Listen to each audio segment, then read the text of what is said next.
I'm so glad that you could join with me today. Oh, wow, wow, wow. Okay, so we've got, it looks like we've got a little bit of a love reading here. And when I pull the cards, I don't put any intention in there, but to receive the messages that someone needs to hear. So what comes out here is that we have some individuals who have stepped back away from trying to find their person, trying to make something work, trying to fix a situation, trying to find the one, or their twin flame journey has just become secondary to some other things that are just really important right now. I'm getting a lot of individuals who've decided to focus on themselves. They have goals, they have dreams. This actually came up in a reading yesterday as well, where we have to focus right now on the self. And for the twin flame journey, what a lot of people, I feel like, how they get distracted is that they think that twin flame journey is about finding themselves in another person. When the opposite is true, it's actually about focusing on the self and finding the self and finding self-love to be the most rewarding aspect. And when we love ourselves, when we prioritize ourselves, when we do the things that are important to us, when we focus on being the best person that we can, the universe responds by sending the best person that we are, that perfect complement to us. That person, in order to be your match, has to also reflect and mirror those same qualities. In order for them to be at your energy level, they need to be doing the same kind of thing. So you're not pulling back away from love or giving up on it. You're just recognizing that right now there's some things that you want to work on. And this is accessing a completely different layer of healing for you. This is a level of depth that you have not gotten into yet with your healing. It almost feels a little bit foreign. Spirit is saying you're on the right track, okay? So if you're waiting for that sign to say, you know, am I doing this right? You are. You're doing great. Focus on loving you. Focus on healing you. Focus on the things that are important to you. Now, that doesn't mean that we're completely out in the cold with this. We have this grounded, hardworking, absolutely committed, loyal energy from our counterpart that is, it's addicting, it's intriguing. We almost find ourselves comforted just by the thought of it. And he's that type. He walks into the room and he doesn't make any noise, and he isn't the most charismatic guy, but you just know there's a consistency about him. You just know that that person for you has become a grounding force. And it's the type of grounding force that isn't an obsession. It's not, I have to have. It's a grounding force of,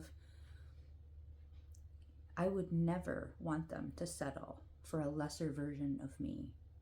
And they would never want me to settle for a lesser version of myself. That's why these are the matches that we're looking for. That's the kind of twin flame energy they're appreciating and loving. It's the type of person that wants you to prioritize yourself. Be the best person that you can be. Because I know that when you come to me and your cup is overflowing, you don't need me to fill your cup because you're doing it for yourself. All that overflow, that's love that we get to share. And when I come to you and I approach you and my cup is overflowing, you know that I can give and give and give, and I'm replenishing my own cup, and I'm not going to run out, and I'm not going to need you to pick me up and continue replenishing my cup. It's not a need.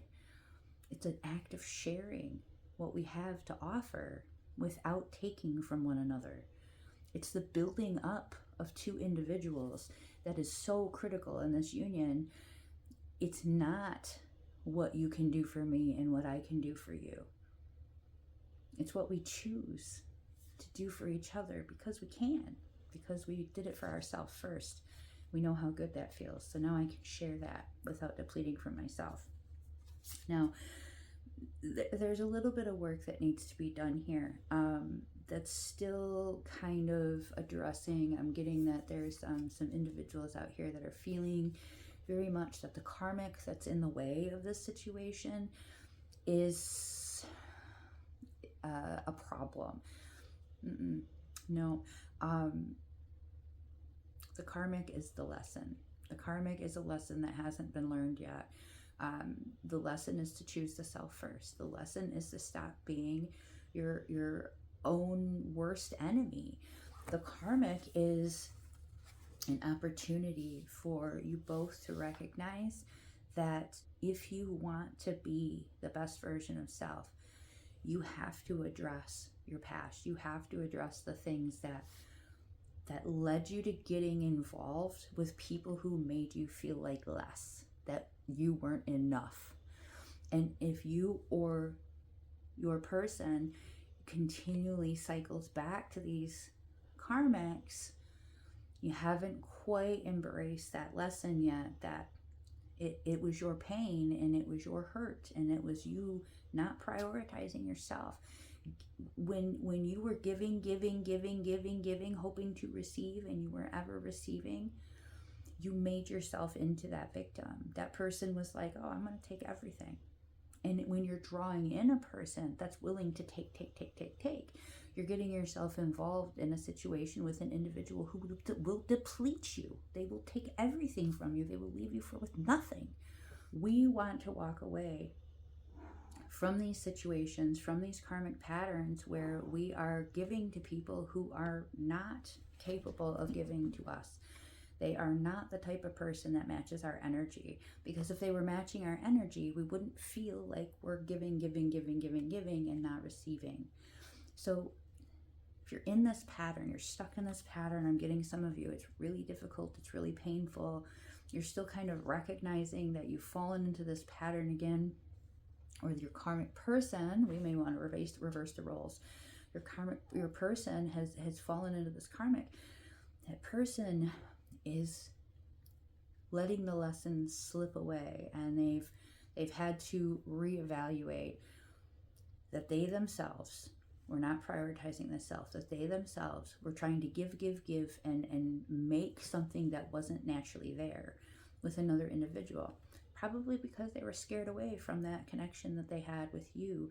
Probably because they knew that your energy was so powerful and so strong, you could not be depleted, you could not be controlled. And for some individuals who are still healing, a partner that cannot be controlled is scary to them. That's all they've known, especially from our masculine perspective. The masculine perspective often thinks that what he wants is a partner that can be what he wants them to be, without realizing that that's not what he needs in his life. That's not going to be the benefit to his life. That's not the matched energy he desires. There is an imbalance there. And it leads us to this self-destructive mode, this victim mode, where we're like, it's happening to me again. No, it's not happening again. You put yourself there. And it's going to take you a moment to pull back. We're going to address that real quick here. We've got that Seven of Cups. We just need to take some steps back. We need to take an opportunity to spend time with ourselves, to evaluate the patterns and habits, the self-destructive mode that continually leads us into that cycle. We're allowing the space and time for our counterpart to understand that they have not healed this part of the self. When they have these outrageous expectations of another person to do for them, they're operating from an unhealed state. And so what we've asked our person to do is to take some time and work on that. You don't have to make any decisions right now, and don't ask them to, and don't you yourself feel like you need to act in some kind of hurried state. Sometimes when we're leaving a karmic situation, or our partners are leaving a karmic situation, there are some preparations that need to happen. Some of us have situations that make it difficult to just rip ourselves out of this. It's a painful experience too. So we need to make sure that we're doing it from a healed state, that we're understanding the situations that led us to being involved in this deep, damaging, destructive cycle. It takes time. It takes a lot of preparation. It takes some healing time, some alone time. In fact, I'm getting for some of you that this is going to result in you taking some personal space, stepping back from quest for that partnership entirely. You're going to step back and say, right now, I just need to focus on me. I know that I'm not approaching in the way that I need to. I know that I need to go this way in order for my partner to come this way. And that is going to take some time. It is going to take some separation and some clarity. And the only way that we're really going to fully process that is by working directly with your own self, your own higher self. And our final card of the tarot for this section is the Lover's card. The Lover's dynamic is not just a meeting of two that creates a whole. It's actually two flying in unison towards the same goal. Two people who have prioritized themselves, their own healing, their well-being, their goals, the things that fill them up, that allow that cup to overflow, that allows you to come into alignment with your counterpart who matches that energy, so that they too have that overflowing cup to share with you. We're not becoming one. It's two perfect complements. Two individuals that match each other in energy and frequency, that match each other. And it's not about perfect matching. It's about that alignment, that parallel. He might love sports. You hate sports, but you love reading. So while he's watching sports, you're not bothered by that. Sometimes you might join him because you just want to be near him. And while you're reading, he's not bothered by that. He's going to go do something that takes care of self. He might even decide that he's going to sit down and pick up a book too, just to be near you. It's about finding that alignment with your person. It's about finding that we can match each other, but still be 100% wholly complete on our own. That is the true nature of the twin flame. It's not a half a spark and a half a spark. It's a full flame mirroring a full flame. Focusing on your flame right now is the message from the cards. We're spending that energy so that we can come into alignment. Divine timing is at play. It's just a matter of, as soon as you stop thinking about it too much, it's going to be right there again. So you're doing fine. Oh, the fated life. I remember, this is that soul connection we were just talking about, that twin flame counterpart. We know. And when we know, we don't have to doubt. We don't have to doubt what's for you. You don't have to question it. You don't have to wonder why. You don't have to push for the timing. It just feels right. It always felt right. And because of this comfortable understanding, you're demonstrating that faith in the universe and that trust in the universe, that trust that when you manifested that connection with your counterpart, with your twin flame, it was based on a memory of the past life that you experienced together. It was based on this true understanding of what it felt like for you to be loved as perfectly as you deserve to be loved. And the person that came into alignment with that showed you what that was, gave that to you.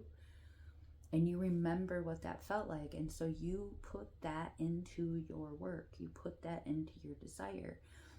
And then when you were waiting for it to happen, and it wasn't in alignment at that time, and you didn't maybe know who that counterpart was, well, it doesn't mean I'm less right now. I'm going to put that love into myself. And as you put that love into yourself, you started to become that person that you were when you had that counterpart in your life, in that other life, in that past life, in those other experiences. And that was the call out to the universe, to that counterpart that said, whoa, I feel it. I remember that love. I remember being loved by that person that was so full and so complete and so whole. They had so much to give me that I never felt like I wasn't enough, that I never felt like a lack. So this counterpart is a balance back and forth. And when we're truly prioritizing ourselves and we're truly loving ourselves the way that we deserve to be loved, we do remember that connection, and that connection remembers you. And so that connection starts making its way through the universe back to you in that perfect timing. And our final card today, our sacred gratitude. Gratitude is the language that is spoken throughout the universe, through every age and stage, through every culture, through every spiritual belief, to every single connection in the higher realm. The language is gratitude. When we want more of it, we say thank you for it. And it's not just about saying the thank you. It's feeling the thanks. It's feeling the gratitude. It's taking a moment to sit down and truly separate pieces of your life. Take individual note. I have a home that I feel safe and warm in. And then I want you to just sit with that for a moment. Just sit. Because there was a time I didn't have a home that I felt safe and warm in. I didn't feel like I could be me. I walked around on eggshells, trying to be someone I wasn't. And then I'm going to say thank you for my family. Now, there's a few of them that are related to me by blood, and there's many, many more who are related to me by spirit. They are chosen family. They are the people that stepped up, and there is something so special about that. People that choose to love you because of who you are and nothing you have to offer them, just because of who you are. There's something so special about that. So I like to take a moment to step back and appreciate all of those individuals and feel the love for them. The food, the nourishment that I have available to me. And knowing that if I were to be hungry, that I could call upon the people that I love and I could say, I'm hungry. That they would show up with food. I'm so grateful for that. For my health, for recognizing what I needed in my life.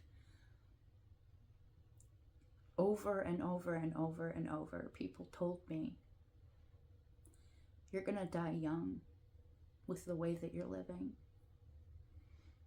I weighed almost 300 pounds. I was a smoker with asthma, chronically ill with autoimmune disorders that I had been misdiagnosed and underdiagnosed, and was receiving just neglectful treatment from doctors because I didn't care enough to question things.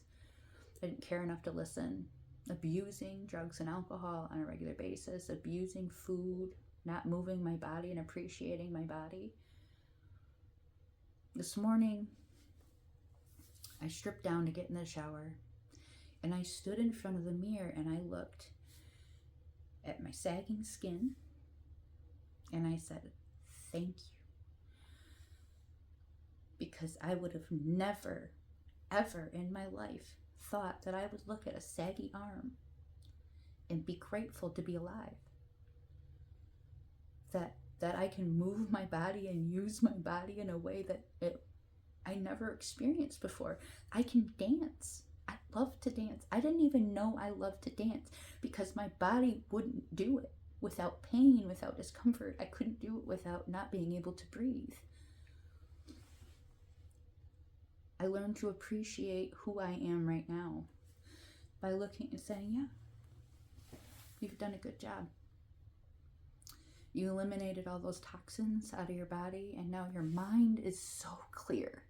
It is so clear that you are able to put yourself first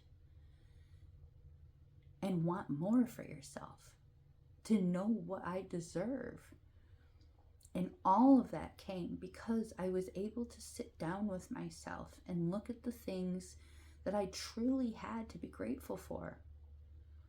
I am grateful for my health. I am grateful for the awareness that was brought to me, even in the moment when I hated it, the awareness that was given to me with tender, loving care for people who just wanted to see me at my best.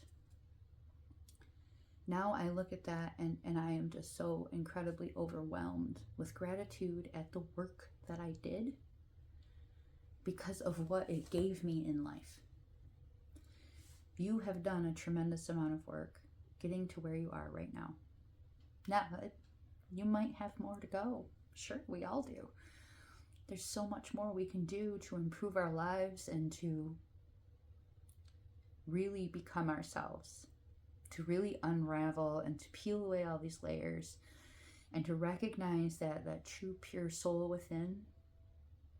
All of that begins with the tiniest little bit of gratitude. And if you're feeling right now very stuck, like there's nothing there for you to be grateful for, I want you to just simply be grateful for the fact that you're here to hear this message.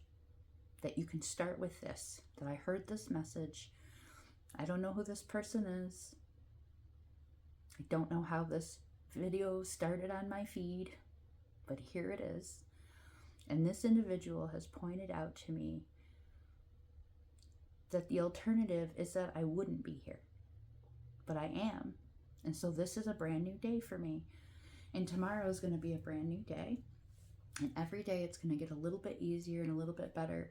And every time I think consciously about the things that I'm thankful for, I start to recognize more things to be thankful for. And the universe speaks that language to me, and it starts to show me more and more and more. It's going to show you that sunrise that you never ever thought you'd see. It's going to show you a sunset with loved ones by your side, or maybe even far away, and you're going to think of them, and it's going to make you feel warm and safe. You're going to think about the nutrition that you take into your body and be grateful for it. You're going to think about the health that you have control over, the things that you can do to benefit yourself. You're going to be grateful for the doctors that cared enough to do something for you. You're going to be grateful for the ability to advocate for yourself when they don't.